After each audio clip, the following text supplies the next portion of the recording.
Hello, my loves. Welcome in to this video. This is for those who have 1 degrees, 33 minutes of Aquarius in their second house. So if you have not already watched the introduction video for this moon cycle, I do recommend you go do that. It'll give you more information about what it is that we're doing here and the energies in play. If you already know this is the right video for you and you're already up to speed, let's dive in.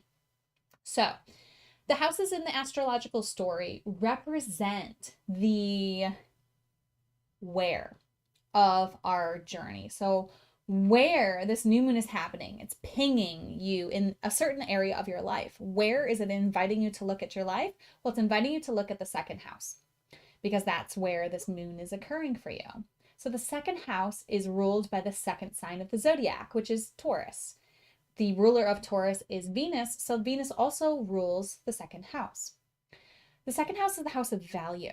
So this is the house of possessions, exchange of value, morality, values like energetic values as well as physical valuables. Finances and self-worth, how you value yourself, is also a theme of the second house. Now, here's a little more information about the house system to help you kind of understand how this all works together in a beautiful structure. So, if you're using the whole house system, you will have your ascending sign in, hold on, let me figure it out. It should be you're an ascending Capricorn. Okay. If Aquarius is in your second house, I think I have that right. You might also notice, if you've been following me for a few months here, that every new moon will progress one house. Okay, it'll move forward one house if you're using the whole house system. You'll also notice that the full moons happen in the house that's opposite of whatever house the new moon was in. So the full moon will happen, the full moon in Leo. So it's the full moon in whatever sign is opposite the current sun sign. But the full moon will happen in the 8th house for you, okay? Because the second house and the 8th house are on the opposite sides of the wheel. You can see the little wheel icon down here below, that little Bitmoji page is holding, to help you kind of get a visual for all of that. Your house placements are set by whatever was on the horizon when you were born, the ascending sign. In the whole house system, and anyway, I won't explain that. The whole house system, everything starts at the 0-degree point of the ascending sign. All the other house systems are a little bit different. That's why this may not be relevant. If I'm speaking in ways that you don't understand yet, that's okay. Don't get mad at yourself. Don't get mad at me. I'm just offering more in-depth information about these systems because I like to utilize these readings to help us learn more about this system, how these energies play out, how they work with each other, and how they balance each other. Okay. So you're going to be picking a new act of rebellion, a new against the grain belief, a new habit within the realm of the second house. So you're going to be doing something different with your finances. You're going to be honoring your possessions in a new way. You're going to be getting a possession that maybe is rebellious. And again, rebellious just means against the grain, against the norm. And because this is Aquarius energy, and that also means humanitarian focused, if you want to add in for humanity, if you want to, I don't know, something new that you could do in this house would be, this is something I do, okay? So I'll use this as an example. I have these little gemstones. They're little rose quartz gemstones, and I put them in little baggies, and I put them in with a little quote that explains what a gemstone is and how to utilize the energy. And I leave it as a tip for servers when I go out to a restaurant. Okay. That's like a rebellious act that uses a physical possession, a tangible possession, right? To express how I value the time that a server has put into serving me, supporting me, bringing me food. So that is just one of many, many, many examples.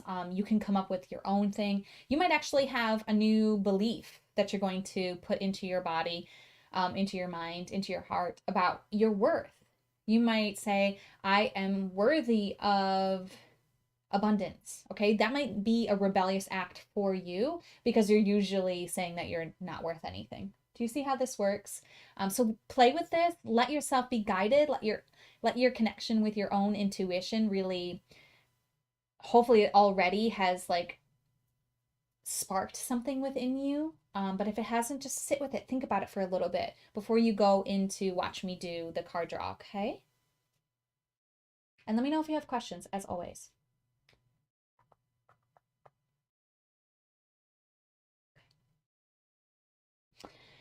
You're now going to take a few deep breaths, call in your support team if you haven't already, and open your heart to receive the guidance that's most aligned for you. The goddess that's coming through is going to help you with this act of rebellion that you've chosen for your values, for the things, for the valuables, for your own sense of value, for your morality that you're going to be implementing.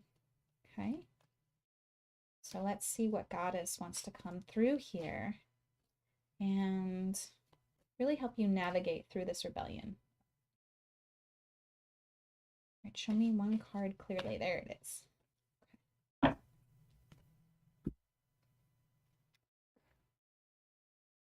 All right, here she is.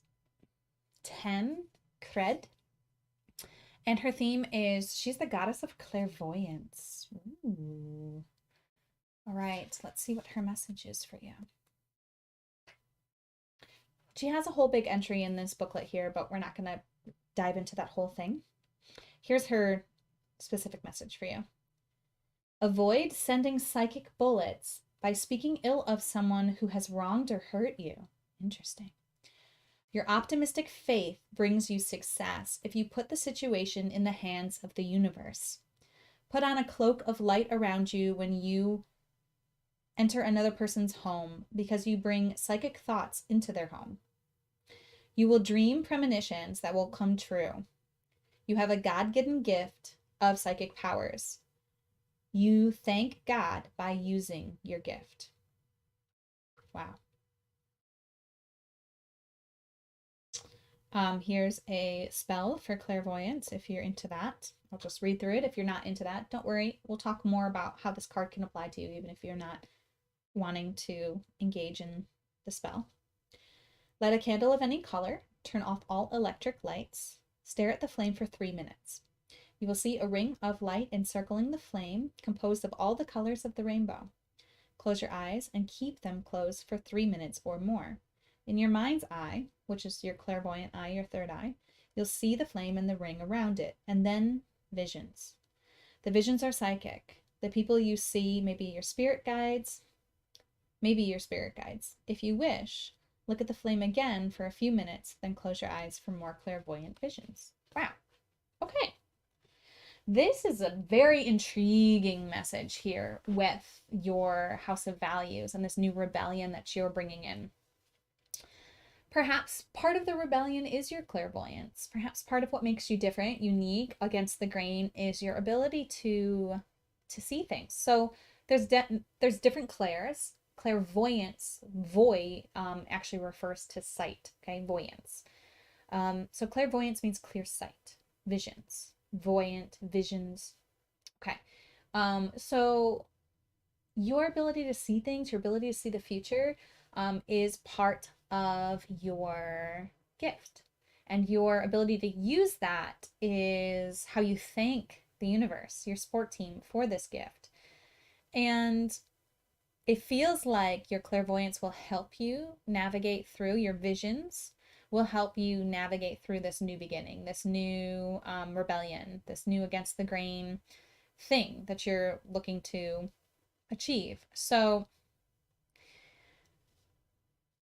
let's just give the example of me gifting the little baggies of gemstones. So a way that clairvoyance could help navigate me with that is if I only had a few of them and I wanted to know like which servers to give them to or which restaurants to bring them to with me, I would just close my eyes and I'd see which ones I could visualize. Like if I was going to a certain place and I couldn't see myself leaving a baggie there, then I wouldn't bring it with me, if that makes sense. Okay, you can use your inner sight to help guide these kinds of little things. Another example would be like, okay, this is an extreme example because I don't really support, I don't even know if I want to give this example. Um, but let's say you were trying to make an investment, like maybe you were going to do some sort of rebellious act when it comes to your investments. You could close your eyes. You can use the candle exercise if that feels good to you. And close your eyes and allow yourself to see the company to invest in. Okay, something like that. Also, there's a message here too that you may be using your psychic sight for ill, which just means she wants you to be aware that what you see, Cred is trying to tell you that like um, if you're seeing bad things happen to people, if you're sending psychic shade at people, like it actually has a tangible effect. And to be aware that you are a powerful creative being and to kind of rein that in a little bit, okay? A lot. Um, work on calling those daggers back. Okay, put them in your pockets. You don't need them. Because everything you send out in the universe is going to come back to you multiplied, and you really don't want psychic daggers sent back at you. They're not fun. Okay.